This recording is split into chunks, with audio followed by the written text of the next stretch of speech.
εμείς οι προφεσόρες και οι άλλοι που κάτω απλώς ακούνε, θέλουμε όλοι να συμμετάσχετε ενεργά. Αυτά. Και όσο πιο πολλές ερωτήσεις έχουμε και όσο πιο διευκρινήσεις έχουμε, τόσο καλή και χαρά για μας είναι εδώ που θα σας έχουμε μαζί μας σε αυτή την ώρα. Ας προχωρήσουμε. Πάμε. Όλοι ξέρουμε ότι με την... το επόμενο, ότι από τη στιγμή που θα μάθουμε ότι κάποιος έχει διαβήτη, ότι το 50% της λειτουργικής μάζας των β-κυτάρων έχει χαθεί. Και βέβαια, και τέλεια να γίνονται όλα τα πράγματα από πλευράς θεραπευτικής παρέμβασης, θα υπάρχει κάθε χρόνο θα υπάρχει μια επιπλέον απώλεια. Και κάποια στιγμούλα βέβαια, τα πράγματα θα χρειαστούν μια επιπλέον αγωγή. Όλοι ξέρουμε βέβαια ότι τώρα με τη διάγνωση, η συντριπτική πλειοψηφία, μαζί με τη διάγνωση του διαβήτη θα προσθεθεί και αντιδιαβητικός παράγοντας. Και αυτό είναι η μετφορμίνη, εκτός αν αντιδείκνεται η μετφορμίνη θα χορηγήσουμε κάποιο άλλο ή δεν μπορεί να χορηγηθεί για οποιοδήποτε λόγο. Και βέβαια στην πορεία των πραγμάτων θα χρειαστεί ένας συνδυασμός μετφορμίνη και κάτι άλλο. Και στη συνέχεια μπορεί να χρειαστεί και ινσουλίνη με θρησκεία από το στόμα ή χωρίς αυτά.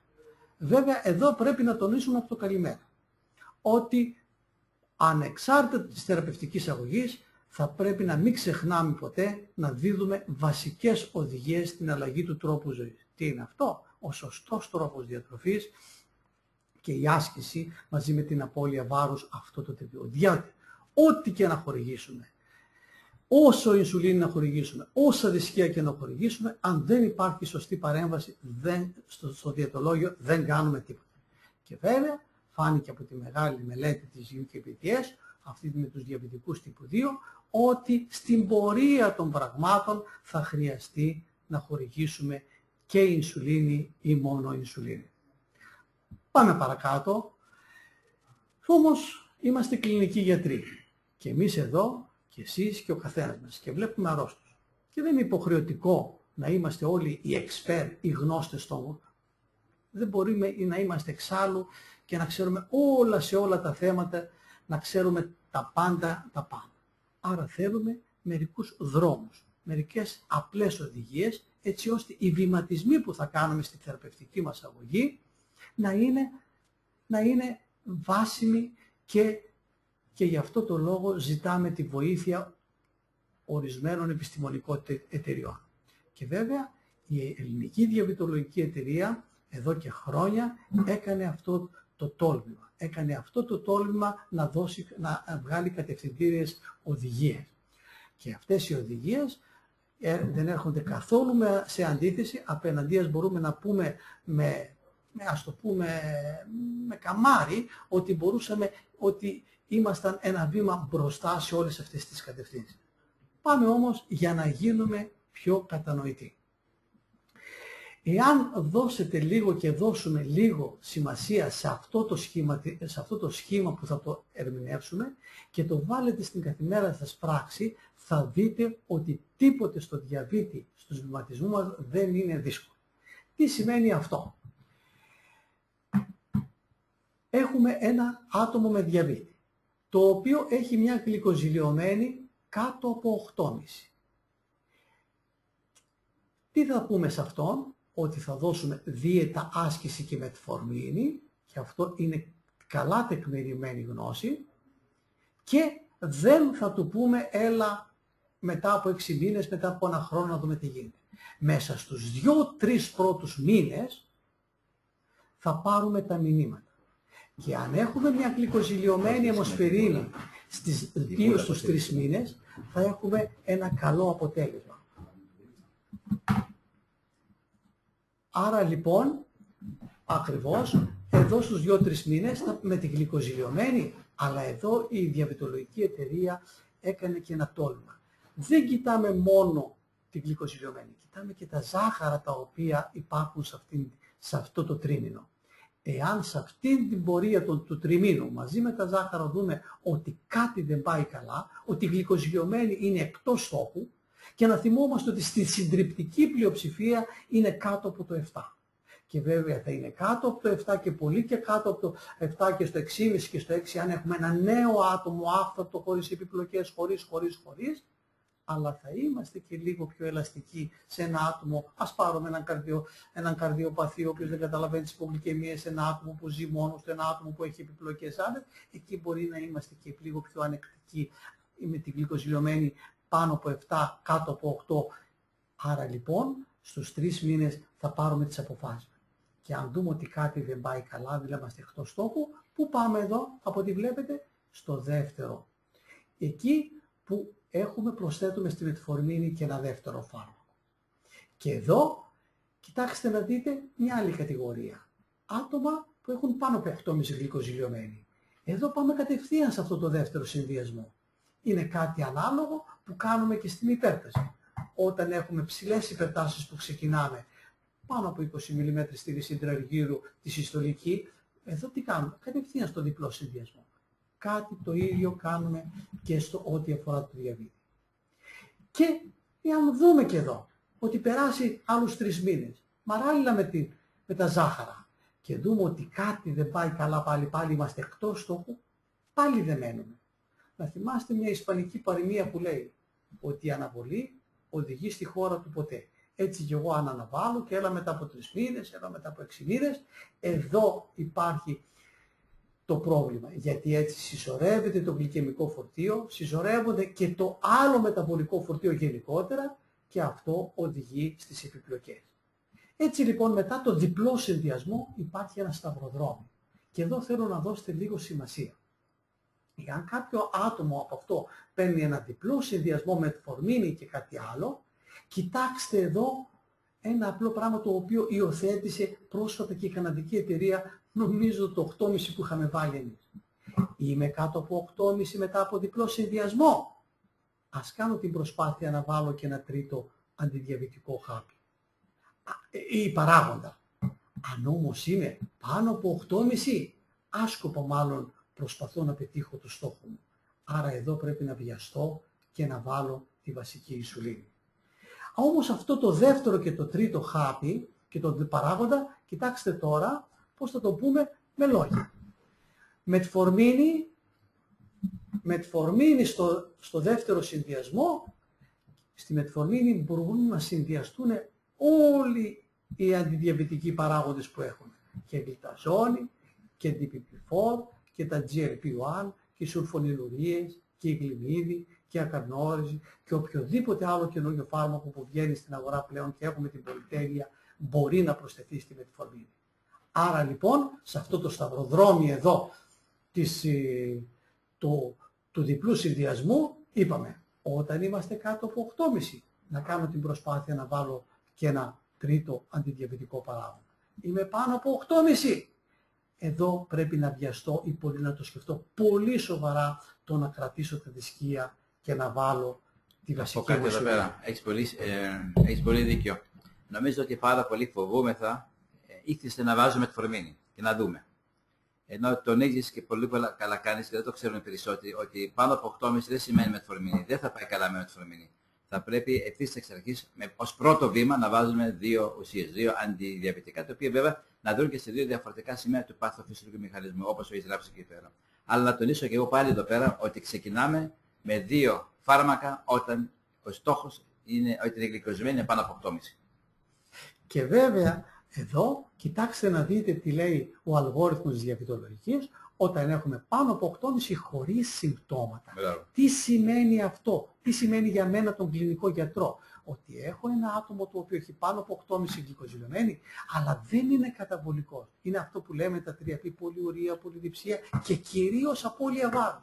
Όταν βλέπετε άτομο που που προσέρχεται με ψηλές γλυκοζηλωμένες και σας αναφέρει ότι έχω χάσει βάρος, αυτό είναι με ένα καμπανάκι. Διότι αυτό σημαίνει ινσουλινοπενία, αυτό σημαίνει ότι πρέπει να βιαστούμε. Και βλέπετε εδώ τον αλγόριθμο που λέει ότι αν έχω πάνω από 9 και έχω συμπτώματα, τότε εκεί πρέπει να προσθέσω κατευθείαν την ινσουλίνη μου και αφού συμμαζέψω τα πράγματα μπορεί σε ένα δεύτερο ημίχρονο που λέμε να χρησιμοποιήσουμε και όρους λιγάκι ποδοσφαιρικούς, ότι αφού φτιάξω τον αρρωστό μου, μπορεί να επαναδιαπραγματευτώ και να χορηγήσω, να κόψω τη βασική ινσουλίνη και να χορηγήσω δισκία. Αλλά αυτό οφείλεται, όπως είπαμε, ψηλή γλυκοζηλιωμένη, ψηλά ζάχαρα, αλλά να δούμε εκείνο που ο άρρωστος είναι καταβολικός, δεν μπορεί να πάρει τα πόδια, είναι εκεί που χάνει το βάρος, όχι γιατί το χάνει το βάρος επειδή κάνει σωστή διατροφή, αλλά επειδή τον τρώει αυτό που λέει ο κόσμος, το ζάχαρο. Έτσι λοιπόν, για να γίνουμε πιο πρακτικοί, να πάμε παρακάτω.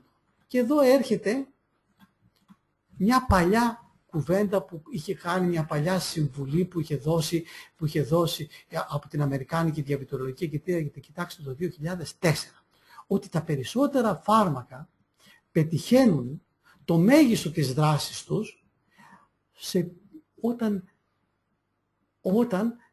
είναι περίπου στα 2/3 της μέγιστης προτινόμενης. Τι σημαίνει αυτό? Μπορούμε παραδείγματος χάρη με τφορμίνη να δώσουμε μέχρι 3 γραμμάρια. Όμως αν δώσουμε 2 δισκία των χιλίων παραδείγματος χάρη, μην περιμένουμε ότι θα πάρουμε τρομακτικά μεγάλο από το υπόλοιπο. Οι σουλφονιλουρίες το ίδιο. Ίσως για τα καινούργια δεν ισχύει αυτό όπως είναι τα DPP4. Αλλά έχει σημασία να μην εξαντλούμε τουλάχιστον για τη μετφορμίνη και για τη σουλφονιλουρία και αυτά τους παλιούς αντιδιαβητικούς παράγοντες στο μέγιστο της δράσεως, επιμένοντας εκεί στα 2 δισκία. Ύστερα λέει ένα άλλο. Η χρήση, κοιτάξτε, τριπλού συνδυασμού. Βλέπετε ότι αν βάλω μετφορμίνη, σουλφονιλουρία και γλυταζόνη, τότε δεν είχαν βγει οι εγκριτινικές αγωγές, λέει ότι μη περιμένετε ότι αν βάλω αυτό τον τριπλό συνδυασμό και έχω γλυκοζηλιωμένη πάνω από 8, ότι θα μπορέσω να τα καταφέρω να πάω κάτω από 7. Και κοιτάξτε εδώ τι λέει, ότι η χορήγηση μιας δόσης ινσουλίνης το βράδυ, μαζί με αντιδιαβητικά δισκία, είναι συχνά το ίδιο αποτελεσματική στα διαβητικά άτομα, σε σύγκριση που να κάτσω να βάλω πολύπλοκα σχήματα ινσουλινοθεραπεία. Δηλαδή από τότε, από το 2004, έκροε λίγο τον κόδωνα και έλεγε παίρνεις 2 κατηγορίες φαρμάκων και έχεις γλυκοζηλιωμένη η οποία δεν πετυχαίνει στο στόχο, πρόσθεσε γρήγορα τη βασική ινσουλίνη. Άρα λοιπόν το μήνυμα το είχαμε πάρει από πολύ παλιά. Όμως ας μην μιλάμε τόσο επί του θεωρητικού και ας βάλουμε λίγο κλινικά περιστατικά. Έχουμε έναν άντρα, 61 ετών, έχει ζάχαρο 10 χρόνια, είναι υπέρβαρος, κοιτάξτε BMI 28,5, συνάδελφος, ο οποίος κάνει 2 γλυκοζηλιωμένες και βλέπετε 8,7, 8,8, 8,9, 8,6, 8,4 και βλέπετε τα ζάχαρα τόσο τα νηστείας όσο και τα μεταγευματικά να είναι εκτός στόχου. Τι παίρνει αυτό το άτομο? Παίρνει μετφορμίνη 2 δισκία των 850. Θέλετε, ας παίρνει και των 1000, εγώ σας λέω. Παίρνει και γλυμιπυρίδι, 1,5 χαπάκι των 4, δηλαδή 6 μιλιγκράμμ γλυμιπυρίδι. Αμέσως γεννάται το ερώτημα, σε μένα τον κλινικό γιατρό. Τι να του πω του συναδέλφου? Κάνει δίαιτα συνάδελφε, κάνει άσκηση, απώλεια βάρους, έχει 10 χρόνια διαβήτη και έλα σε 2 μήνες, 3 και να βάλω, να αυξήσω τη μετφορμίνη, να την πάω, να τα κάνω 3 δισκία των 850 ή να βάλω των 1000. Να αυξήσω τη σουλφονιλουρία και να την πάω, δηλαδή να κάνω 2 δισκία, να βάλω την πυριοκυταζόνη του άκτος, να προσθέσω ένα φάρμακο DPP4 ή να βάλω τα GLP-1 τα ενέσιμα, το μπακέτα, το βικτόζα, το λουξούμιο το καινούργιο που βγήκε τώρα ή να βάλω βασική ινσουλίνη. Δέστε το παράδειγμα και σας ακούω τι προτείνετε εσείς. Κλινικά περιστατικά, αυτά που μπορούν να χρησιμοποιούν, που βλέπετε κάθε μέρα στην πράξη. Ήταν οι απαντήσεις. Αρχίζει. Ναι. Καρφί. Μάλιστα. Τους παραπείσαμε. Τους παραείπησες μάλλον εσύ. Αντώνη, πιστεύω ότι και αυτή η επιλογή που έγινε βέβαια λόγω αυτού που είπες ότι είχαμε πολλά αιτήματα να το επαναλάβουμε, νομίζω ότι ήταν μια καλή ευκαιρία, διότι... Ναι. 100%. Οι μισοί απαντούν μόνο ένα πράγμα. Κοιτάξτε να δείτε τώρα, γιατί είμαστε πραγματικά εντυπωσιασμένοι και ευχαριστημένοι. Πάμε. Πώς απαντούν όμως? Μάλιστα. Δεν απαντούν όλοι. Η μισή απάντησαν. Γιατί η άλλη μισή απλά το... Όχι, εγώ θα σας έλεγα... Δεν ξέρουν πώς. Εγώ θα σας έλεγα, πέστε τη γνώμη σας, μην το σκέφτεστε. Είναι λάθος. Είναι. Πήρε και ένα ψηφαλάκι η πρώτη επιλογή. Έτσι. Τώρα, κοιτάξτε να δείτε πώς σκεφτόμαστε. Θα κάνετε έτσι, ας το πούμε, μια εντός εισαγωγικών μπακαλίστικη, αλλά πάντοτε που έχει επιστημονική βάση, μια αφαίρεση.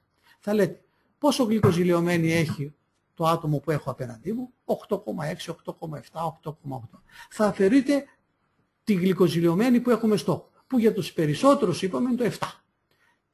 Άμα αφαιρέσουμε το 8,7 μαζί με το 7, τι παίρνουμε? 1,7, 1,8. Δηλαδή, εάν εγώ του πω σε ένα άτομο ξανακάνε δίαιτα, θα μειώσουμε την γλυκοζηλιωμένη 1,7, 1,8, ή αν αυξήσω λίγο τη μετφορμίνη του σουλφονιλουρία, που να βάλω ένα άκτος, να βάλω την πιογλυταζόνη ή να βάλω προσθήκη την πιπιφόρη GLP-1, ό,τι και να κάνω από αυτά, δεν μπορεί να φτάσω και να καλύψω το κενό που είναι 1,7, 1,8. Η μόνη λύση, η μόνη διέξοδος είναι να βάλω τη βασική μου ινσουλίνη. Και βέβαια όμως τονίζω και υπερθεματίζω την επιλογή αυτή που λέει 1, ότι ανεξάρτητα το τι θα έκανα, και στη συγκεκριμένη περίπτωση να βάλω βασική ινσουλίνη, οπωσδήποτε πρέπει να του πω πάλι το πώς να τρώει, το τι να τρώει, να τον ακούσω τι τρώει, να του μιλήσω εκεί και να προσθέσω και τη βασική μου ινσουλίνη. Μόνο η ινσουλίνη, αν την προσθέσω σε αυτή την αγωγή, θα μπορέσω να πετύχω το στόχο. Διότι δεν είναι θέμα δηλαδή να το κατεβάσω το 8,7 και να την κάνω 8,1, δεν πέτυχα το στόχο. Δηλαδή δεν πήγα από το σπίτι μου που είχα σκοπό, από την δουλειά μου στο σπίτι μου, δεν έφτασα στο σπίτι μου. Κάπου μέσα στο δρόμο θα είμαι ακόμα, εάν δηλαδή προσθέσω και κάτι άλλο. Άρα ο στόχος μας είναι ένας, να φτάσω ασφαλώς στο ζητούμενο, και το ζητούμενο είναι η γλυκοζηλιωμένη κάτω από τα 7. Πάμε, άλλο παράδειγμα. Πώς τεκμηριώνεται? Γυρίστε πάλι στον αλγόριθμο πάλι. Τι έχουμε εδώ? Βάλτε μου λίγο το κόκκινο εδώ, τη βοήθεια. Κοιτάξτε, το μυαλό σας αμέσως. Τι λέει ο αλγόριθμος? Είμαι στο διπλό συνδυασμό. Έχω γλυκοζηλιωμένη πάνω από 8,5. Τι κάνω? Δισκία και βασική ινσουλίνη. Πάμε παρακάτω. Άλλο παράδειγμα. Καθημερινά παραδείγματα που τα βλέπουμε στην συνέχεια. Άντρας 58 χρονών, 12 χρόνια διαβήτη, γιωματούλης, υπέρβαρος, ανεργός. Πάντοτε πρέπει να λαμβάνουμε υπόψη μας στη σημερινή εποχή, αν έχει βιβλιάριο ασθενείας, τι δυνατότητες έχει. Τι παίρνει? Γλυκοζηλιωμένη, πάλι τα ίδια ψηλά. Τι παίρνει αυτό το άτομο? 2 δισκία μετφορμίνης των 850 και πιογλυταζόνη, το άκτος 30 mg επί 1. Πάλι τα ίδια ερωτήματα. Να του πω να κάνει δίαιτα και άσκηση και να του πω έλα σε 2-3 μήνες. Να αυξήσω τη μετφορμίνη και την πιογλυταζόνη να πάω και την πιογλυταζόνη να την πάω στο 45 που επιτρέπεται, ή τη μετφορμίνη να το αναβάσω να δώσω και ένα τρίτο χαπάκι, να του προσθέσω μια σουλφονιλουρία, να του δώσω ένα DPP4 και τώρα προστίθεται και καινούριο DPP4, ή να δώσω ένα ενάσιμο GLP-1 ή να βάλω βασική ινσουλίνη. Οι ίδιοι προβληματισμοί σε παρόμοιο άτομο. Σας περιμένω να δω τις απαντήσεις.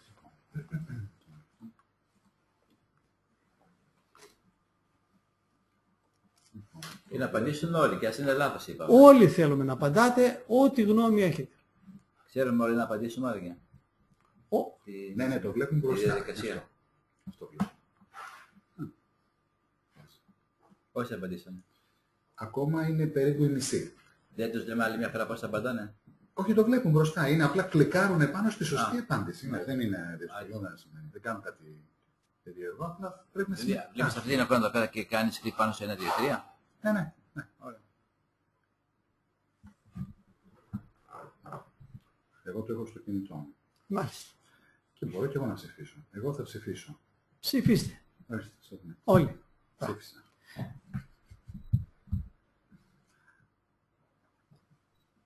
Λοιπόν, ήδη είναι στο 60% των παρευρισκομένων. Άρα παίρνουμε να αποσταλέτε αυτά τα δείγματα που έχουμε τώρα εκλογικά, τα exit poll που λέμε τώρα. Η συντριπτική πλειοψηφία βάζει τη βασική ινσουλίνη. Όμως πρέπει να το αιτιολογήσουμε γιατί.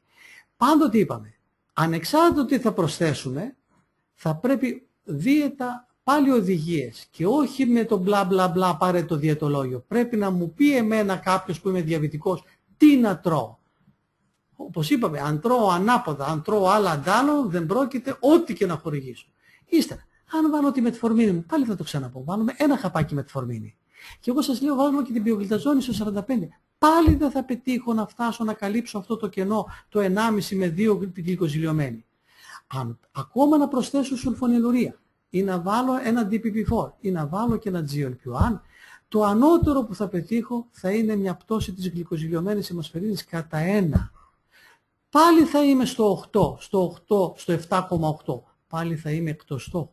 Και το είπαμε ότι δεν με ενδιαφέρει να μειώσω την γλυκοζηλιωμένη. Καλό είναι αυτό, αλλά δεν θα φτάσω ποτέ στο ζητούμενο. Γιατί στο ζητούμενο κάτω από 7? Γιατί εκεί είναι αποδεδειγμένο ότι εγώ θα γλιτώσω ένα καρδιαγγειακό συμβάν, είναι αποδεδειγμένο ότι μειώνω την πιθανότητα να πεθάνω. Άρα λοιπόν το ζητούμενο είναι να φτάσω στο στόχο. Άρα λοιπόν ποιος είναι ο δρόμος προς τύχη βασικής ιστορίας? Γιατί δεν θα πρόσθετες άλλα 2 φάρμακα? Δηλαδή αυτός παίρνει, είπαμε τώρα, 2 φάρμακα με φορμίνη. Γιατί δεν θα το βρεις άλλες, δηλαδή την πιογλυταζόνη για παράδειγμα την κάνεις 45 και να προσθέσεις και ένα DPP4 μαζί. Αυτό ισχύει αυτό? Ναι. Υπάρχει, αν βάλω μετφορμίνη, πιογλυταζόνη και ένα DPP4, μπορεί, είναι επιτρεπόμενος ο τριπλός συνδυασμός. Μόνο ο τετραπλός συνδυασμός δεν τον χορηγούμε, δηλαδή να δώσουμε 4 κατηγορίες φαρμάκων. Γιατί απλούστατα δεν έχουμε μελέτες που να τεκμηριώνουν κάτι τέτοιο. Άρα λοιπόν στους τριπλούς συνδυασμούς, το να βάλω εγώ ένα DPP4 και να αυξήσω, όπως είπατε, και λίγο την πιογλυταζόνη ή λίγο τη μετφορμίνη, πάλι δεν πρόκειται να φτάσω το πάνω από 8,5 να το κάνω κάτω από 7. Αυτός είναι ο λόγος που θέλω ένα βηματισμό πιο αποτελεσματικό και γρήγορο. Και λες λοιπόν ότι δεν επιτρέπεται να βάλουμε 4 από το στόμα του αφού δεν υπάρχει τεκμηρίωση. Ακριβώς. Άντε, πάλι εγώ θα σας γυρίσω, θα με παραιτηθείτε σήμερα, να λέτε πάλι στον αλγόριθμο της διαβητολογίας της εταιρείας, να δείτε τι πρακτικός είναι. Πού βρίσκομαι? 2 δισκία, κατηγορίες δισκία. Πόσο γλυκοζηλιωμένη έχω? Πάνω από 8,5. Τι πιθανότητα έχω αν να βάλω έναν τριπλό συνδυασμό? Δεν έχω πιθανότητες πολλές. Και μιλάμε τώρα για την συντριπτική πλειοψηφία των άλλων. Άρα πρέπει να βιαστώ να προσθέσω τη βασική ινσουλίνη και δισκία. Άλλο παράδειγμα. Έτσι ώστε να φύγουμε με κάποιες... Έχουμε εδώ μια γυναίκα 57 ετών. Έχει ζάχαρο 9 χρόνια, είναι υπέρβαρη, θέλετε να είναι και παχύσαρκη, ό,τι θέλετε εσείς. Είναι οδοκασταριστής, έχει 9,4 γλυκοζηλιωμένη και είναι, όπως πολλές φορές βλέπουμε, δεν έχει συμπτώματα. Δηλαδή άμα τη ρωτήσετε αυτή τη γυναίκα, δηλαδή, εκεί στη δουλειά σας συνέχεια πηγαίνετε, ψάχνετε τουαλέτα, θα μπορεί να σας πει όχι. Και τι παίρνει αυτή? Παίρνει 2 δισκία μετφορμίνης των χιλίων, δηλαδή 2.000 μιλιγκράμμ, και παίρνει και τη σιταγλιπτίνη ή οποιοδήποτε άλλο DPP4 θα μπορούσε να παίρνει η γυναίκα. Και ο γιατρός πιθανόν το έδωσε αυτό, γιατί σου λέει είναι ένα επάγγελμα έξω, να μην έχει υπογλυκαιμίες, και πολύ σωστά. Όμως αυτή η γυναίκα, το ερώτημα είναι, η γλυκοζηλιωμένη την είδατε. Πάλι τα ίδια ερωτήματα. Να δώσω δίαιτα και άσκηση και άλλα σε 2-3 μήνες να σε ξαναδώ. Να πάω τη μετφορμίνη παραπάνω. Το DPP4 δεν μπορώ να τον παραπάνω. Να προσθέσω μια γλυταζόνη σουλφονιλουρία. Να κόψω το DPP4 και να βάλω ένα ενέσιμο, το βαγέτα, τη λιδακλουτίδη ή το καινούργιο, το λουξούμε. Αλλά ή να βάλω βασική ινσουλίνη. Πάλι τα ίδια ερωτήματα. Πάλι σας προκαλώ να απαντήσετε. Και αυτό που θέλω να απαντήσετε είναι όχι να απαντήσετε γιατί με βάση το τι μάθημα έχουμε σήμερα, αλλά να μου πείτε τη γνώμη σας, το γιατί επιλέγετε αυτό. Πάμε παρακάτω. Ψηφίστε. Λίγο χρόνο ακόμα. Να δώσουμε. Τώρα ακούγουμε αν μιλάω εγώ παράλληλα. Και ξέρετε τι γίνεται, όπως και όλοι μας. Και εμένα, αν μου έρθει ένας άρρωστος ο οποίος έχει πρόβλημα, τι να πω, υπνική άπνοια. Όταν δεν πατάω καλά στα πόδια μου, όταν δεν ξέρω καλά ένα αντικείμενο, θα προσπαθήσω, μόνο ότι δεν είμαι τρομακτικά ποδοσφαιρόφιλος, θα το χρησιμοποιήσω. Πετάω την μπάλα στην κερκίδα. Τι θα του πω? Μήπως έβγες κανένα γλυκό τώρα το Πάσχα? Μήπως εσύ αυτό? Δηλαδή προσπαθώ να τον φέρω εκεί που είμαι εγώ καλός. Έχω φάει τώρα, πάντρεψα και το γιο μου ή είχα γενέθλια ο γιος μου. Είδες, κάνε 2-3 μήνες δίαιτα και έλα. Άρα και αυτό ίσως το κάνω γιατί δεν πατάω εγώ καλά στο αντικείμενο. Άρα λοιπόν είναι λάθος αυτό. είναι λάθος. Όταν είναι καλύτερα ή να προσπαθήσω να γνωρίσω λίγο καλύτερο το αντικείμενο ή καλύτερα να το διώξω, να το στείλω σε κάποιον που κάτι ίσως κάνει το βηματισμό πιο γρήγορα από μένα. Άρα γι' αυτό κάνουμε το μάθημα. Ακριβώς, αυτό είναι. Γιατί πρέπει να γίνονται οι εναλλαγές των σταδίων πολύ πιο γρήγορα από ό,τι τις κάνουμε συνήθως. Γιατί εκεί αρχίζουν οι ζημιές. Πολύ επιλέξει. Πάλι το ίδιο. Χαίρομαι πραγματικά που παίρνουμε τις απαντήσεις πάλι, γιατί εγώ πάλι θα επιμείνω. Δεν έχεις βάλει και μια πονηρή απάντηση. Όλες οι απάντησεις είναι βασική ινσουλίνη. Όχι. Δεν έβαλες και μια τρικλοποδιά. Να βάλω και μια τρικλοποδιά. Να δείτε τώρα. Εγώ θα σας το πω προφορικά. Εγώ θέλω την τεκμηρίωση. Πάλι. Έχουμε ένα άτομο το οποίο έχει 9,5 γλυκοζηλιωμένη. Παίρνει ένα διπλό συνδυασμό. Ό,τι και να του προσθέσετε στον τριπλό συνδυασμό. Είτε βάλετε σουλφονιλουρία, είτε κόψετε το DPP4 και βάλετε ένα άκτος, βάλετε ένα GLP-1. Ό,τι και να κάνετε, δεν μπορεί ένα άτομο το 9,5 γλυκοζηλιωμένη να φτάσει στο κάτω από 7. Δεν γίνεται. Εάν το ίδιο παράδειγμα εδώ είχε, παραδείγματος χάρη γύρω στο, είναι ένα υπέρβαρο άτομο, το οποίο δεν έχει άλλα προβλήματα και έχει 7,5 γλυκοζηλιωμένη. Αυτό που λέει ο κύριος Σαλαβέρας. Παίρνει μετφορμίνη, παίρνει ένα DPP4 και έχει 7,5 γλυκοζηλιωμένη. Πού πάω στον αλγόριθμο? Εδώ θα πάω στον αλγόριθμο. Είμαι κάτω από 8-8,5, άρα εδώ μπορώ να πάω να βάλω έναν τριπλό συνδυασμό. Και είναι οδοκαθαριστής. Δεν έχει αντένδειξη παραδείγματος χάρη να πάρει την πιογλυταζόνη. Μπορώ να βάλω μια πιογλυταζόνη. Να βάλω έναν τριπλό συνδυασμό, έτσι ώστε και η υπογλυκαιμία να μην κινδυνεύει αυτή η γυναίκα, αλλά και να βάλω παραδείγματος χάρη ένα διπλό συνδυασμό. Θέλετε να κόψετε το DPP4, να βάλετε παραδείγματος χάρη ένα GLP-1. Παρόλο την υπέρβαρη θα μπορεί να τη βοηθούσε ένα GLP-1. Ακόμα και μικρή δόση σουλφονιλουρίας να βάλετε με προσοχή πάντοτε, γιατί αυτό που φοβόμαστε σε ένα άτομο το οποίο είναι στον δρόμο εκτεθειμένο να μην πάθει μια υπογλυκαιμία, με λίγο προσοχή στο πρώτο κύριο γεύμα μπορούσαμε να βάλουμε. Αλλά δεν μπορούμε να βάλουμε στο άτομο το παράδειγμα που είπαμε με 9 και 9,5 γλυκοζηλιωμένη. Εδώ θα πάω πάλι στον αλγόριθμο και θα πω να που προχωράω.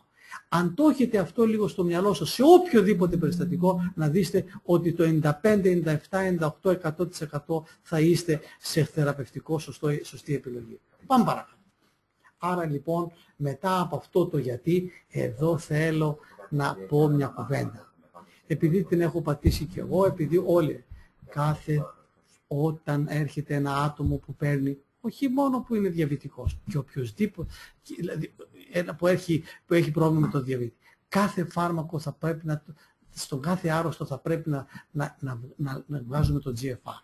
Δεν είναι μόνο για το ζάχαρο, είναι για τα φάρμακα της πιέσεως, είναι για τα φάρμακα της αντιβιώσης μας.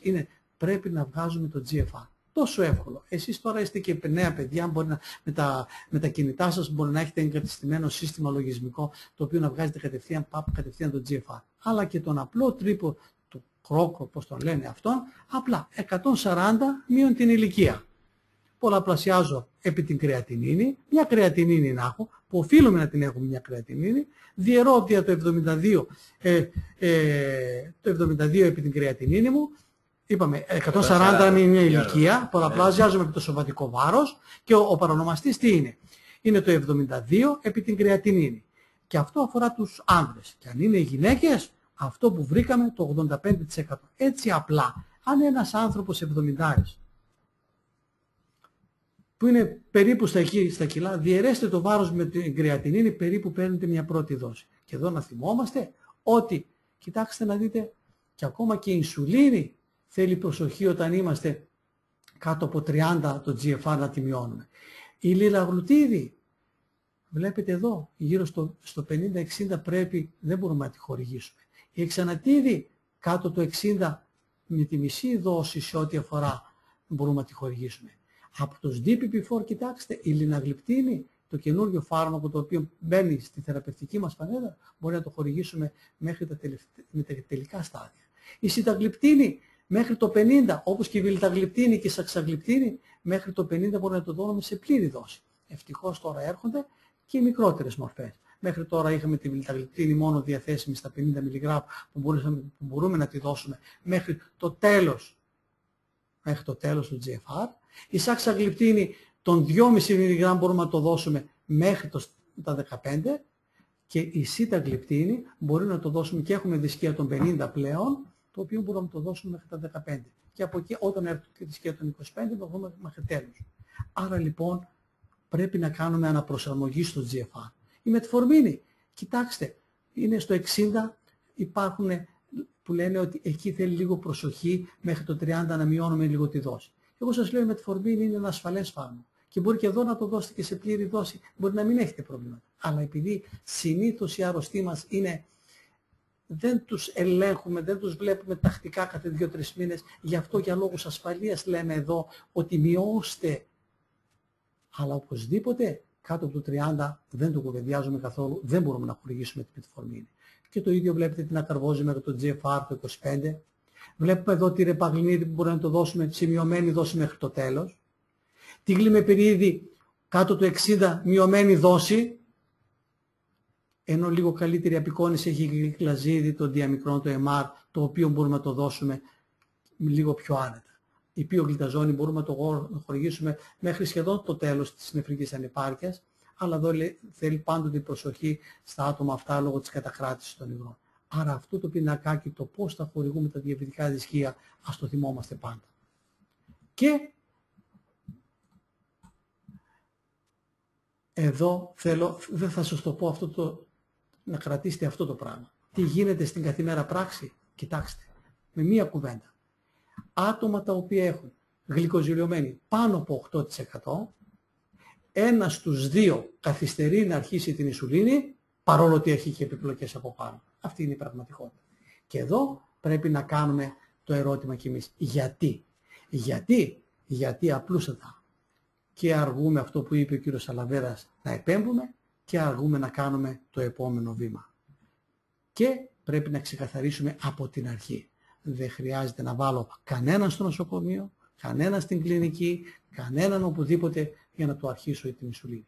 Η ινσουλίνη αρχίζει σε πραγματικές συνθήκες. Και πραγματικές συνθήκες είναι εκείνο που κάνω κάθε μέρα, εκείνο που βρίσκομαι σπίτι μου. Άρα λοιπόν πάμε στο ζητούμενο. Βασική ινσουλίνη και δισκία. Το ερώτημα είναι πότε. Και η απλούστατη απάντηση είναι πότε, όταν δεν πετυχαίνω τους στόχους. Όμως, τι κάνει η βασική ινσουλίνη? Τι κάνει? Απλούστατα.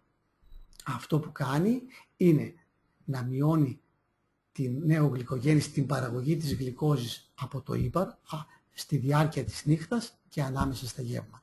Και έτσι ώστε να ξυπνάω με ένα καλό ζάχαρο το πρωί και με την υπολοιπόμενη όση ινσουλίνη μου έχει μείνει να μπορώ να τα βγάλει πέρα με τα δισκεία. Άρα λοιπόν αυτό κάνει η βασική ινσουλίνη. Καταστέλει την υπατική παραγωγή της γλυκόζης κατά τη νύχτα και μεταξύ των γευμάτων και έτσι ώστε να μπορεί να χρησιμοποιήσει με τα δισκεία όση ενδογενή ινσουλίνη έχουμε και να μην ξεχνάμε ότι η ενδογενή ινσουλίνη είναι η καλύτερη όλων. Όμως θέλει έγκαιρα να τη δίνουμε. Γιατί αν αφήσουμε το άτομο με διαβήτη, με πολλά χρόνια διαβήτη, με πολλά χρόνια ευξημένη γλυκοζηλιωμένη, το αποτέλεσμα της λιποτοξικότητας και της γλυκοτοξικότητας είναι, να το πούμε απλά, να έχουμε ξεζουμίσει εντελώς το πάγκρεας. Έτσι λοιπόν το λεμόνι αυτό που βγάζει να έχει ξεζουμιστεί πλήρως και έτσι να αναγκαζόμαστε να δυσκολευόμαστε πλέον στο παρακάτω. Τι εννοείς συνεχή, στην προηγούμενη διαφάνεια, συνεχή εκπαίδευση? Συνεχή εκπαίδευση. Αυτή είναι το μεγαλύτερο κλειδί. Είναι να μπορούμε εμείς οι γιατροί... Δικιά μας εκπαίδευση του ασθενοφύση και των δύο? Και των δύο. Γιατί αν εγώ δεν έχω ξεκαθαρίσει σαν γιατρός μερικά πραγματάκια, δεν μπορώ να κουβεντιάζω, θα αισθάνομαι ανασφαλής. Άρα λοιπόν το άτομο που έχει διαβήτη πρέπει να το κουβεντιάσω. Πρέπει να ακούσω τους ενδιασμούς του. Πρέπει να ακούσω τις ανασφάλειές του, οι οποίες είναι όλες λογικές.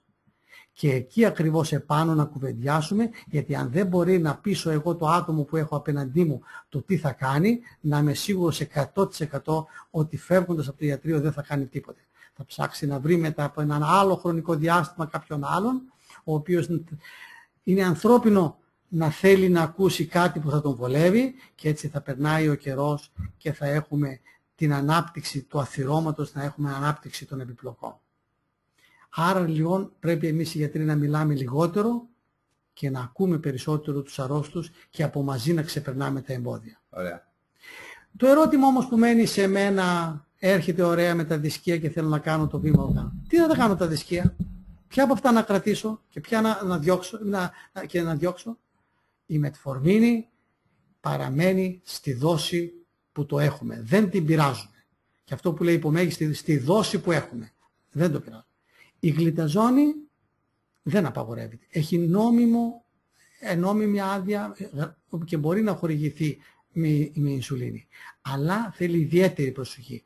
Και θα σας συνιστούσα σε πρώτη φάση, θα έλεγα μην το χρησιμοποιείτε. Γιατί έχουμε κατακράτηση μεγαλύτερη των υγρών, θέλει λίγο περισσότερο, μπορεί να επιτείνω μια καρδιακή ανεπάρκεια, αφήστε το θα έλεγα. Τη σουλφονιλουρία. Αυτό αφορά ιδιαίτερα τα άτομα που έχουν ινσουλίνη ή μόνο τα άτομα. Μόνο τα άτομα που έχουν ινσουλίνη. Μόνο να προσθέσω. Άρα ινσουλίνη και γλυταζόνη. Ας το αφήσετε σε πρώτη φάση και να το αφήσουμε για τους εμπειρότερους ή για το εκεί όταν θα αρχίσετε να πατάμε πιο καλά στα πόδια μας. Αφήστε το θα έλεγα. Κόβουμε την γλυταζόνη όταν αρχίζουμε ινσουλίνη. Όμως τονίζω δεν απαγορεύεται. Με τη σουλφονιλουρία τι γίνεται. Συνήθως τη διατηρούμε. Και στην πορεία των πραγμάτων μπορεί να χρειαστεί να δώσουμε μια υπομέγιστη δόση ή να δούμε στην πορεία αν τη χρειαζόμαστε. Όμως μπορούμε να την κρατήσουμε και να τη συνεχίσουμε. Τις συγκρετινοαγωγές, τα DPP4 και τα GLP-1 μπορούν να χορηγηθούν με ινσουλίνη. Άρα λοιπόν ξεκαθαρίζουμε το θέμα. Να δούμε όμως παραδείγματα. Για να μην είμαστε θεωρητικοί πάλι. Και ποια ινσουλίνη έχουμε βασική. Βασική ινσουλίνη έχουμε τις παλιές, τις NPH, την Protafan που τη χορηγούμε 2 φορές την ημέρα και τη Humulin NPH 2 φορές την ημέρα. Έχουμε την ινσουλίνη, την Glargine, τη Lantus και την Ditemir, τη Levemir. Τώρα θα έχουμε, Αντώνη, και άλλες δυνατότητες. Και καινούργιες ινσουλίνες. Και αυτές. Και το ερώτημα είναι όμως, ινσουλίνες για μένα σημαίνουν καμπύλες. Και το έχω ξαναδείξει πάλι ότι καμπύλες είναι μόνο αυτές. Εδώ μπορούσαμε να σταματήσουμε το μάθημα και να κοιτάμε μόνο την εικόνα. Αλλά για λόγους πολλούς και διαφόρους, για να μην μας μαλώσουν, προχωράμε παρακάτω. Η NPH λόγω της φαρμακοκινητικής της πρέπει να δοθεί 2 φορές την ημέρα. Ενώ η Detemir και η Glargine στην έναρξη της ινσουλινοθεραπείας στο διαβήτη τύπου 2 είναι 1 φορά την ημέρα.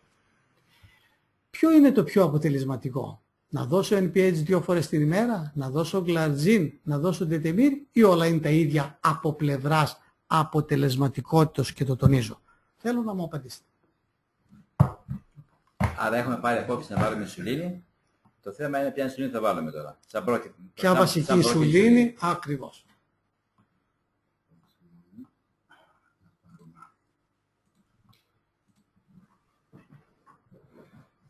Το τονίζω δηλαδή, ή θα δώσουμε 2 φορές NPH ή να δώσουμε Glargine ή Detemir 1 φορά την ημέρα.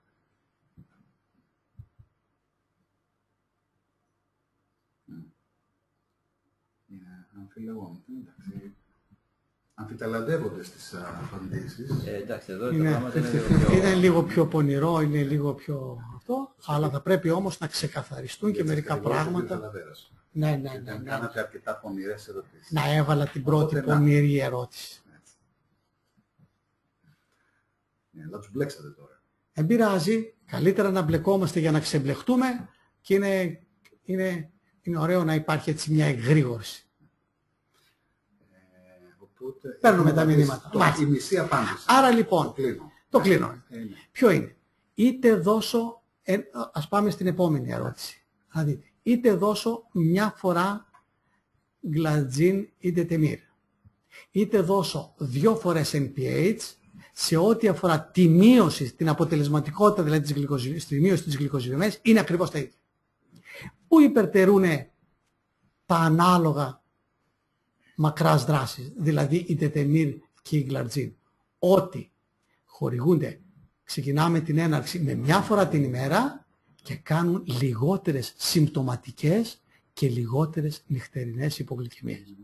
Και η υπογλυκαιμία ρωτήστε τους αρρώστους, είναι μια άσχημη εμπειρία και όσοι άρρωστοι κάνουν 인σουλινοθεραπεία και πάθουν υπογλυκαιμία και ιδιαιτέρως στην αρχή της έναρξης, είναι ένας αποθαρρυντικός παράγοντας το να συνεχίσω την αγωγή μου. Άρα είναι μεγάλο πλεονέκτημα και η υπογλυκαιμία δεν είναι απλώς ότι μου έπεσε το ζάχαρο και μου πήγε στα 60, μου πήγε στο 50, μου πήγε στο 65, στο 70. Είναι ότι αυτό εν δυνάμει μπορεί να έχει και άλλες ολέθριες επιπτώσεις. Και ιδίως σε άτομα τα οποία έχουν ένα βαρημένο αθυρωματικό προφίλ μπορεί να είναι, ενοχοποιούνται ότι μπορεί να είναι και ακόμα και θανατηφόρο. Άρα λοιπόν τη συμπτωματική υπογλυκαιμία δεν τη θέλουμε. Τη νυχτερινή υπογλυκαιμία δεν τη θέλουμε. Γι' αυτό λοιπόν κάνουμε την έναρξη με βασική ινσουλίνη, γι' αυτό ακριβώς το λόγο. Ίδια αποτελεσματικότητα με την NPH, αλλά όμως πλεονεκτούν ότι μπορούμε να τη δώσουμε μια φορά την ημέρα ή να ξεκινήσουμε με μια φορά την ημέρα και να έχουμε λιγότερες υπογλυκαιμίες. Γι' αυτό ακριβώς το λόγο. Πάμε παρακάτω.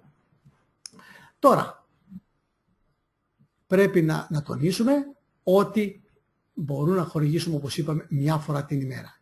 Και γιατί η βασική ινσουλίνη με δισκία είναι αποδεκτή και γιατί είναι αποτελεσματική? Γιατί ξεκινάει απλά. Βάζω μια ινσουλίνη βασική, κατά προτίμηση πριν την κατάκληση. Η ινσουλίνη λάδου μπορεί να χορηγηθεί και οποιαδήποτε στιγμή της ημέρας, αλλά όμως το δέχεται καλύτερο άτομο. Και στέκομαι εδώ. Είναι πολύ βασικό σημασία και πάρτε στο μυαλό σας έτσι τώρα ένα άτομο συγγενικό σας, τη μάνα σας, τον πατέρα σας, τον αδερφό σας, τον θείο σας, να του πείτε πάρε τα δισκία σου όπως τα έπαιρνες και η επιλογή την είδαμε πως θα την κάνουμε, θα κρατήσω τα δισκία μου, θα συνεχίσεις, θα έχεις την ίδια ποιότητα ζωής με τα δισκία σου, μπορεί και καλύτερη, και θα κάνεις μια ινσουλίνη το βράδυ πριν πας για ύπνο. Το δέχεται καλύτερο το άτομο. Είναι καλύτερη η ποιότητα ζωής του. Θα πάρει λιγότερο βάρος και θα έχει λιγότερες υπογλυκαιμίες. Αυτά είναι τα πλεονεκτήματα που το κάνει. Που κάνει τη βασική ινσουλίνη να έχει καθιερωθεί στους θεραπευτικούς αλγόριθμους. Και πάντοτε τονίζουμε στην καλύτερη αποδοχή. Άρα, Σταύρο, δεν έχει καμία έννοια να ξεκινάς με ταχείες δράσεις ινσουλίνης. Ορισμένοι λένε εντάξει, το ζάχαρο μου αναβαίνει το μεσημέρι. Οπότε θα κάνω εκείνη την ώρα μια ταχείες δράσεις. Θα κάνω ό,τι έκανα προηγουμένως όσον αφορά τα δισκία και θα κάνω μια ταχείες δράσεις το μεσημέρι που ανεβαίνει το ζάχαρό μου. Αυτό δεν στέκει, έτσι δεν είναι? Όχι. Δεν στέκει. Δηλαδή ξεκινάμε πάντοτε με βασική ινσουλίνη. Κρατάμε τα δισκία που είπαμε στον τύπο 2 διαβήτη και προσθέτουμε τη βασική. Και ποιος είναι ο σκοπός της βασικής ινσουλίνης? Δηλαδή πώς θα ελέγξω εγώ το αν κάνω καλά τη δουλειά μου με τη βασική ινσουλίνη και τα δισκία? Η βασική ινσουλίνη, και όπως είπαμε, την ελέγχω, κάνω τη βασική μου ινσουλίνη το βράδυ και κοιτάω το ζάχαρο που ξυπνάω το πρωί. Εάν έχω ζάχαρο πρωινό κάτω από αυτό που είπαμε, κάτω από τους επιδιωκόμενους στόχους, εκεί είναι όλο το παιχνίδι της βασικής ινσουλίνης. Αν κάνει καλά τη δουλειά της, να ξυπνάω με ένα καλό ζάχαρο. Έτσι λοιπόν είναι, πώς να σας το πω με ένα απλό παράδειγμα, το είχα αναφέρει και την προηγούμενη. Είναι σαν το ρελαντί του αυτοκινήτου. Δηλαδή δεν μου σβήνει το αυτοκίνητο και ξεκινάω σωστά με μια αφετηρία καλή. Έτσι και στα ενδιάμεσα των γευμάτων μου θα υπάρχει μια μικρή δόση ινσουλίνης πάνω στον οργανισμό μου, θα καταστέλει την ηπατική παραγωγή της γλυκόσης, το εργοστάσιο, το ύπαρ που βγάζει συνεχώς ζάχαρο, και έτσι μπορεί το άτομο αυτό το πρωί να έχει τον τρόπο της ζωής του όπως το έκανε, να πάρει τα δισκία του και να δει στη συνέχεια εάν με όση ενδογενή ινσουλίνη διαθέτει, αν μπορεί αυτή την ενδογενή ινσουλίνη που διαθέτει όση είναι αυτή και θα είναι αρκετή αν κάνουμε έγκυρη έναρξη της ινσουλινοθεραπείας να την εκμεταλλευτούμε με τα δισκία.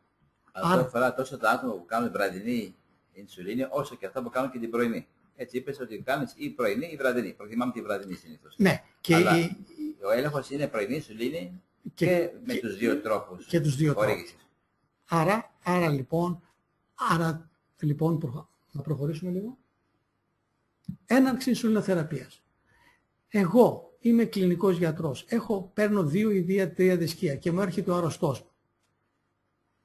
Πώς μπορώ να κάνω το επόμενο βήμα? Με πόσες μονάδες θα ξεκινήσω? Εγώ σας λέω υπάρχουν πολλοί αλγόριθμοι.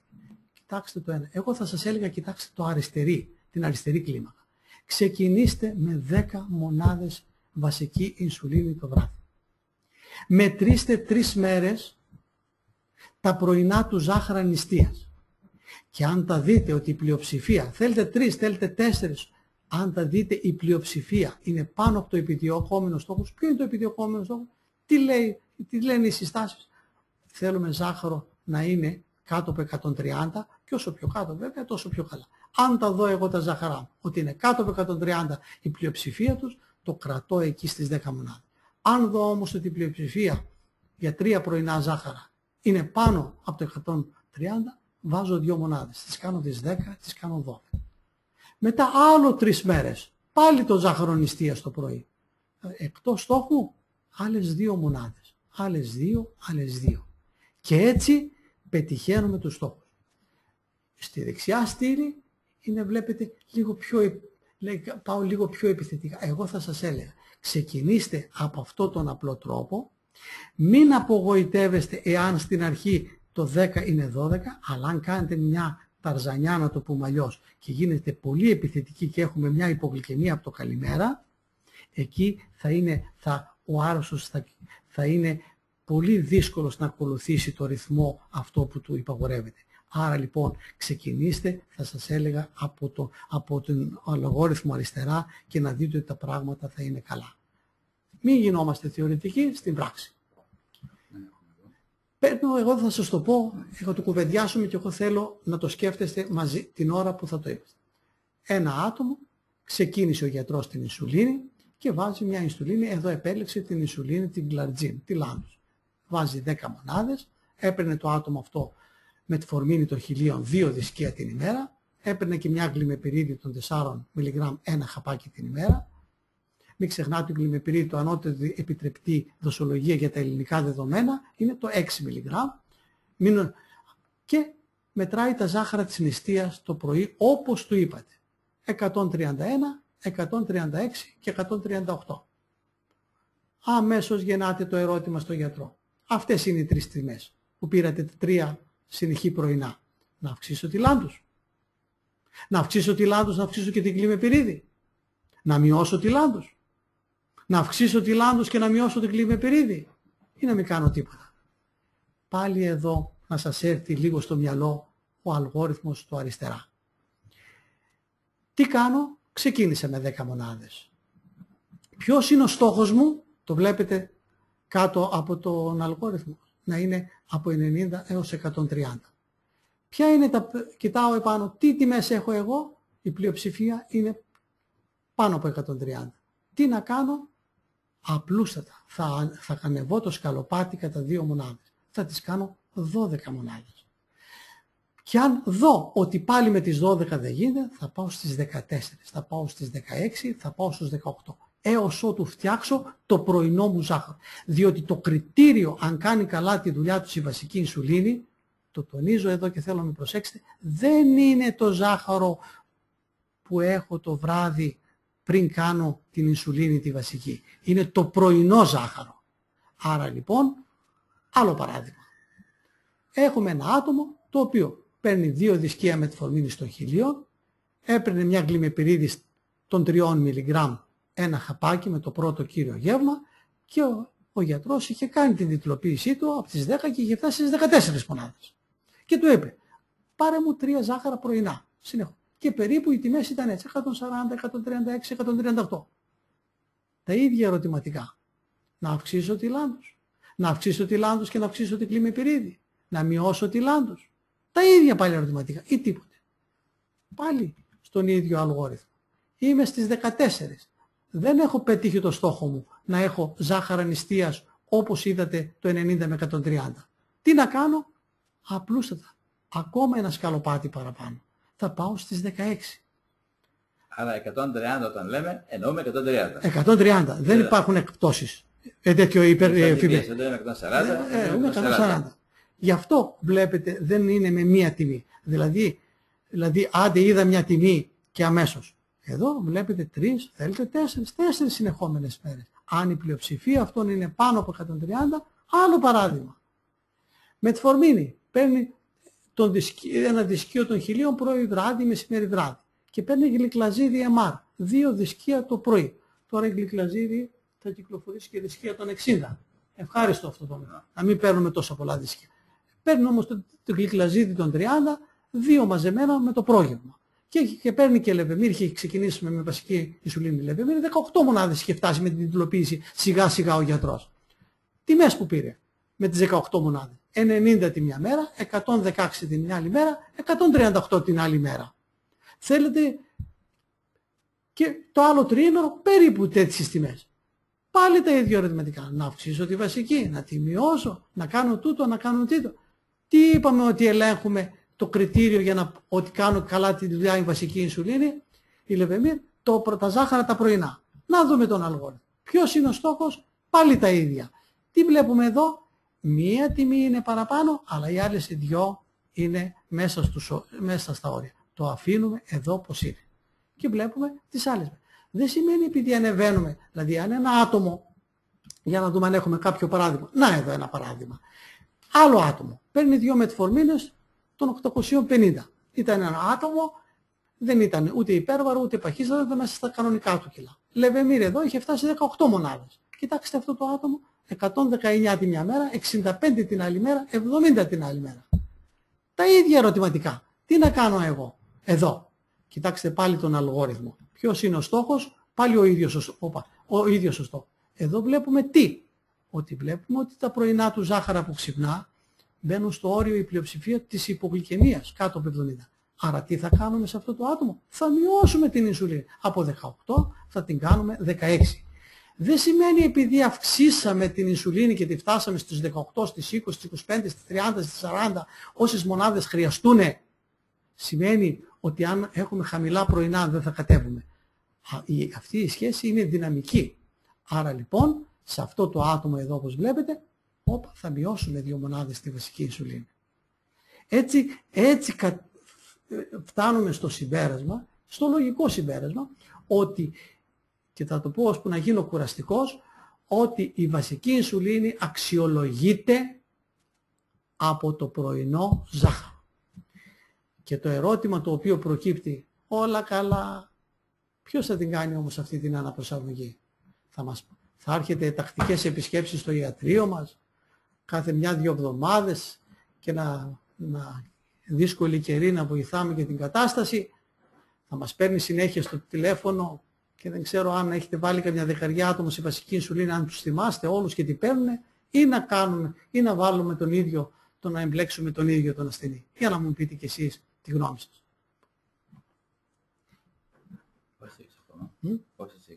Πόση ώρα έχουμε ακόμα? Δεν έχω. Άντε, τώρα θα τελειώσω. Αν έχετε περιθώριο, 5 λεπτουδάκια ακόμα και δεν θα...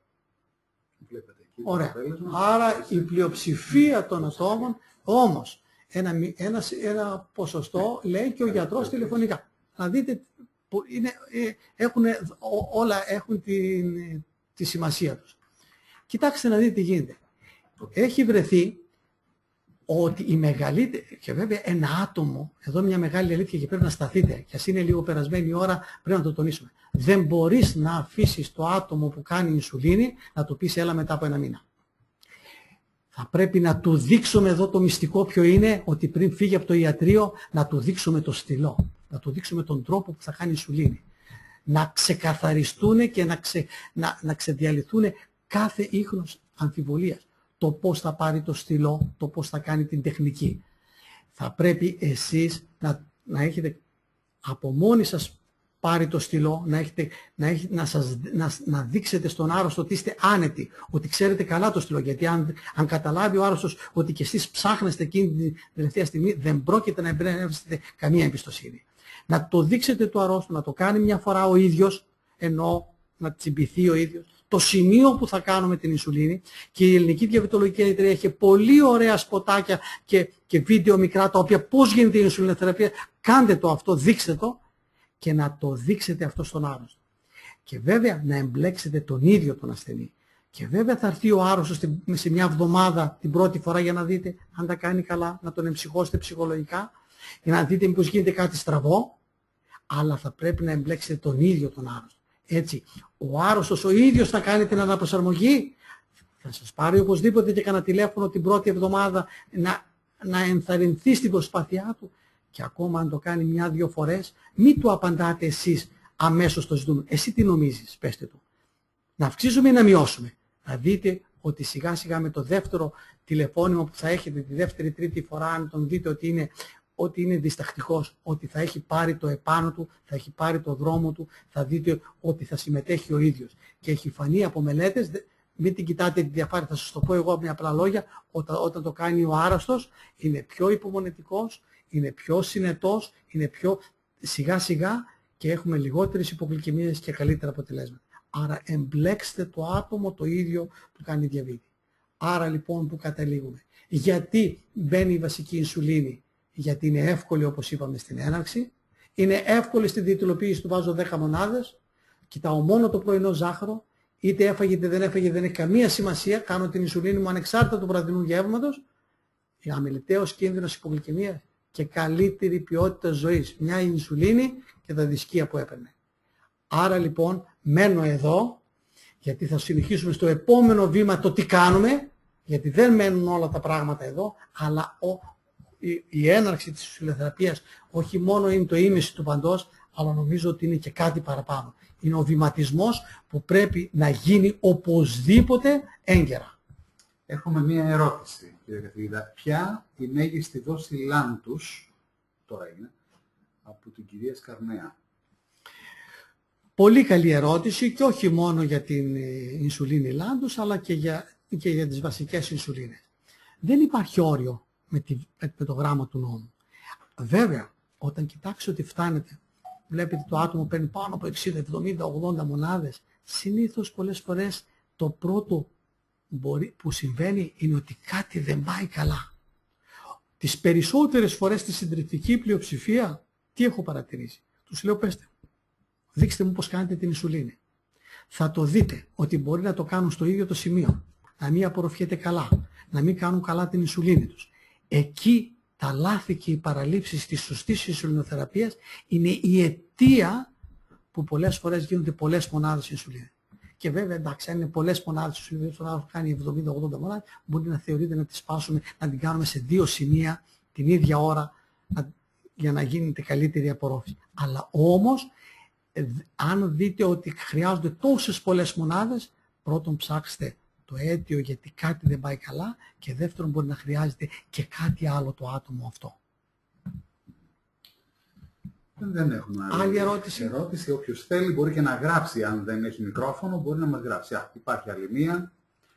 Άρα ο διαβήτης είναι υπόθεση του γιατρού της πρωτοβάθμιας φροντίδας. Του γιατρού δηλαδή, από ό,τι μας λέει, της γειτονιάς. Και βέβαια αυτό είναι 100%. Διότι ο οικογενειακός γιατρός, ο γιατρός της γειτονιάς, ο γιατρός της πρωτοβάθμιας περίθαλψης είναι αυτός ο οποίος βλέπει τον άτομο με διαβήτη. Είναι αυτός που ξέρει, ας το πούμε, τα πάντα μαζί του. Δεν είναι ούτε το νοσοκομείο δευτεροβάθμιος και τριτοβάθμιος, ούτε τίποτε. Είναι ο γιατρός ο οποίος με την υπομονή του και με την εμπιστοσύνη που του έχει το άτομο, σιγά σιγά θα κάνουν την αρχή. Αλλά πάνω απ' όλα, κάντε την πρώτη έναρξη. Δείξτε μαζί στο ιατρείο. Πέστε του να σας πάρει σε 1-2 μέρες αν υπάρχει κάποιο πρόβλημα και να δείτε ότι σιγά σιγά θα πάρουν τα πράγματα μπρος. Και άλλη ερώτηση, μπορεί να γίνεται λάντους σε 2 δόσεις, πρωί και βράδυ? Υπάρχει τρόπος να... Αυτό σε πρώτη φάση. Αν μπορεί να γίνεται λάντους. Η λάντους από το έσπιση του φαρμάκου χορηγείται 1 φορά την ημέρα. Και οποιαδήποτε ώρα, αλλά για λόγους που βολεύει καλύτερα τη χορηγούμε 1 φορά πριν την κατάκληση. Όμως αυτή το να κάνω 2 φορές την ημέρα είναι σε λίγες περιπτώσεις, κυρίως σε ένα ποσοστό μικρό στον τύπο 1, στον τύπο 2 συνήθως δεν χρειάζεται να δώσουμε 2 φορές. Θα χρειαστεί ίσως μια συμπληρωματική προσθήκη μιας άλλης ινσουλίνης, θα το πούμε στο επόμενο μάθημα, στη συντριπτική πλειοψηφία. Και πάνω απ' όλα, κοιτάξτε, κάτι δεν πάει καλά.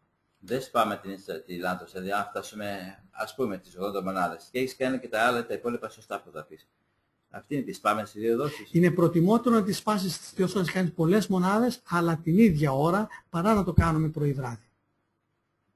Να το κάνουμε δηλαδή το βράδυ, δηλαδή κάνουμε 70 μονάδες. Μπορεί να το κάνουμε 35 και 35 σε ένα διαφορετικό σημείο μπορεί να έχω αποτέλεσμα. Αλλά όχι 35-50 Δεν το συνηθίζουμε τόσο. Είναι άλλο τύπου 1, στον τύπου 2.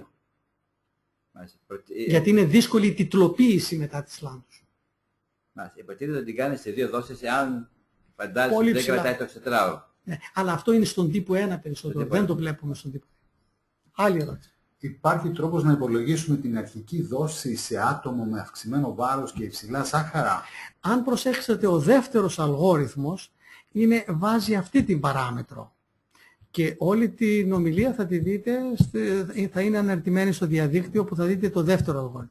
Εγώ θα σας συμβούλευα, εντός εισαγωγικών θα σας συμβούλευα, μην κάνετε απότομες, δηλαδή μπορεί να πει κανένας ότι έχω ένα άτομο το οποίο έχει 250 ζάχαρο και θα μπορούσα να κάνω να ξεκινήσω μια φυτηρία λίγο πιο ευξημένη.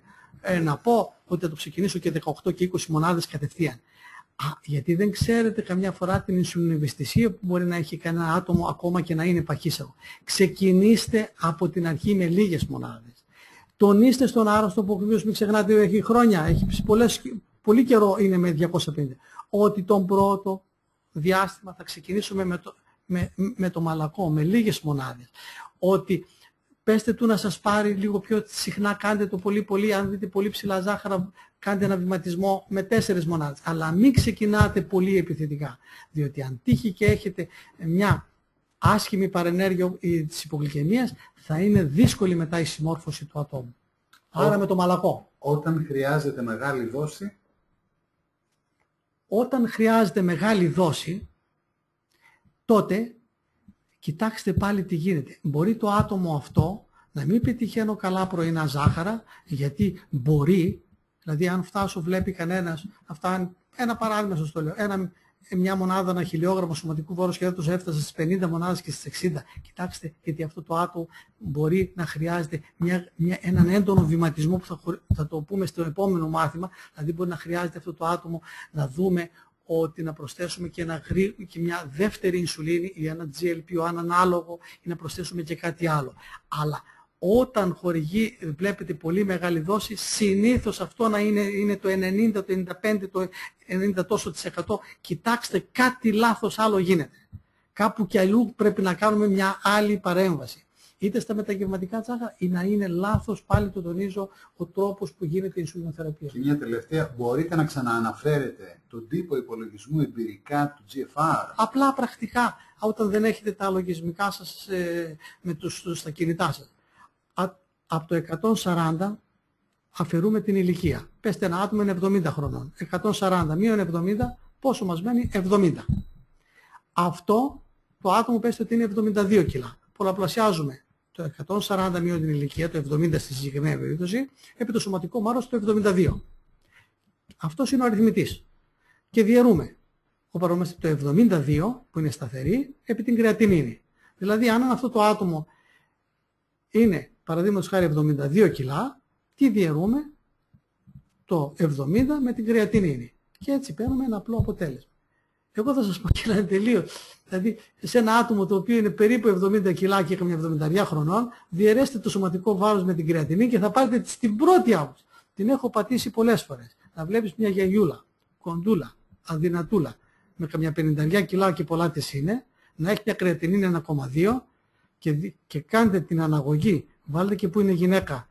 Ό,τι βρείτε το 85% θα δείτε ένα GFR 25, 30 και θα δείτε μετά πόσο τροποποιούνται. Αν μπορώ να πάρω με τα 25 και τα 30, αν μπορώ να πάρω μετφορμίνη εκτός, σουλφονιλουρίες εκτός, DPP4 με τις καινούργιες δόσεις τις μικρές ελαχιστότατο, τα GLP-1 όχι. Αυτό και τι μένει? Κατευθείαν η βασική ινσουλίνη. Και εμείς μπορούμε να δίνουμε σουλφονιλουρίες και να λέμε μα τι είχε κρεατινίνη η κυρία αυτή, η 1,2. Το MDRT το οποίο το έχω πολλά τηλέφωνα πια τα application, υπερτερεί στο ότι δεν έχει βάρος. Ακριβώς. Αλλά περίπου το ίδιο βγαίνει με το Cockcroft. Όσοι έχετε, γι' αυτό είπα στο κινητό σας, βάλετε τα λογισμικά σας, αυτό είναι πιο καλύτερο, πιο αξιόπιστο, αλλά εγώ σας λέω βρίσκετε, δεν έχετε το κινητό σας, δεν έχετε την εφαρμογή, δεν είστε εξοικειωμένοι. Βάρος για κρεατινίνη. Έτσι. Χοντρικά. Έτσι να δείτε τι γίνεται. Δηλαδή, ακόμη και σε άτομα 100 κιλών βάρος, που θα έχει λογικά υψηλή Ινσουλινοαντίσταση. Ξεκινάμε με 10 μονάδες. Εάν αυτό το άτομο αυτό έχει ένα ζάχαρο, παραδείγματος χάρη εγώ σας το λέω 180, θα ξεκινούσαμε με 10 μονάδες. Δεν χάνω τίποτα, να σας πω και κάτι άλλο. Θα φτάσω στο ζητούμενο μετά από 15 μέρες. Εκεί όταν βλέπετε ψηλά ζάχαρα 200-200, κάντε το βηματισμό κάθε 2 μέρες. Κάντε το βηματισμό αν θέλετε γιατί θα έχετε μια τηλεφωνική επαφή στην αρχή. Εγώ σας λέω 4 μονάδες. Αλλά εγώ αυτό που σας αποθαρρύνω είναι μην είστε στην αρχή, εκτός να είστε εμπειρότατοι, γιατί έρχεται σιγά σιγά, θα κάνετε τους βηματισμούς πολύ πιο έντονα, ξεκινήστε με λίγες. Τονίστε το όμως στους αρρώστους, ότι μην απογοητευτείς στην αρχή. Θα πάμε σιγά σιγά, να δείτε πως ο άρρωστος το υιοθετεί καλύτερα. Αν έχω βέβαια 300, και βέβαια θα είμαι πιο επιθετικός στην αρχή. Μπορεί να μην ξεκινήσω με 10, να ξεκινήσω με 16. Αλλά πάλι θα είστε κοντά στον άρρωστο. Η ινσουλίνη σε νεφροπάθεια απορροφάται πλήρως. Η νεφροπάθεια, δηλαδή η διαβητική η νεφροπάθεια, κοιτάξτε να δείτε αμέσως που πάμε στην διαφάνεια που λέει ότι η ινσουλίνη, επειδή ο μεταβολισμός της ινσουλίνης είναι ο νεφρός, κοιτάξτε ότι κάτω από GFR30, είδατε πως είπαμε, χρειάζεται μείωση της δόσης και εκεί. Άρα, όταν έχουμε ένα άτομο με χρόνια νεφρική νόσο και με επηρεασμένη το GFR, εκεί πρέπει να είμαστε πολύ προσεκτικοί και στην αύξηση των δόσεων της ινσουλίνης, αλλά και όταν έρθει ένα άτομο με ψηλή ή με πολλές μονάδες πρέπει να είμαστε πολύ προσεκτικοί. Γιατί η κάθαρση της ινσουλίνης είναι πιο επηρεασμένη, μένει περισσότερη χρονικό διάστημα στο αίμα, άρα η πιθανότητα της υπογλυκαιμίας θα είναι μεγαλύτερη. Άρα κάθε φάρμακο και η ινσουλίνη ακόμα έχει σημασία. Θα το πω διαφορετικά εγώ, ότι η ινσουλίνη καταστρέφεται στο νεφρό. Άρα λοιπόν, αν έχεις ένα χαλασμένο νεφρό, δεν καταστρέφεται η ινσουλίνη, η οποία δρά παραπάνω. Κάθε 3 ώρα. Γι' αυτό είπαμε κάτω από 30 θέλει μεγάλη προσοχή και εκεί. Λοιπόν, Σταύρο, ευχαριστώ πάρα πολύ. Φαίνεται ότι ήταν πολύ ενδιαφέρον το μάθημα, από το πιο ενδιαφέρον που έχουμε κάνει. Ένα θέμα που είναι τόσο δύσκολο και το παρουσίασες τόσο πολύ απλά. Νομίζω ότι όλοι μπορούν να χρησιμοποιήσουν, όπως είπε και ο συνάδελφος, αν αυτό μπορεί να γίνει στον οικογενειακό γιατρό, στο ιατρείο, μπορεί να γίνει όπως τόνισες. Είναι αρκετά απλό. Σπάνια θα χρειαστεί να τον παραπέμψει σε ένα ειδικό ιατρείο να ρυθμίσει το ζάχαρο του. Γιατί κάτι άλλο θα συμβαίνει τότε. Αν δεν ρυθμίζεται το υλικό, κάτι άλλο συμβαίνει και τότε θα πρέπει να παραπέμπεται. Άρα τουλάχιστον τα πρώτα βήματα μπορούν κάλλιστα να γίνουν από τον γενικό γιατρό. Και ευχαριστούμε όλους που παρακολουθήσανε. Λοιπόν, αναμένουμε πολύ αγωνία το δεύτερο κομμάτι. Το δεύτερο ημίχρονο. Είσαι ποδοσφαιρόφιλος. Όχι, καμιά φορά γίνεται... Τώρα. Δεν φαντάζομαι να συμπέσει με την Εθνική Ελλάδος το επόμενο. Και δεν είσαι εδώ. Λοιπόν, ευχαριστούμε όλους. Θα τα πούμε σε ένα μήνα. Πρώτη Τετάρτη του Ιουλίου. Καλό απόγευμα.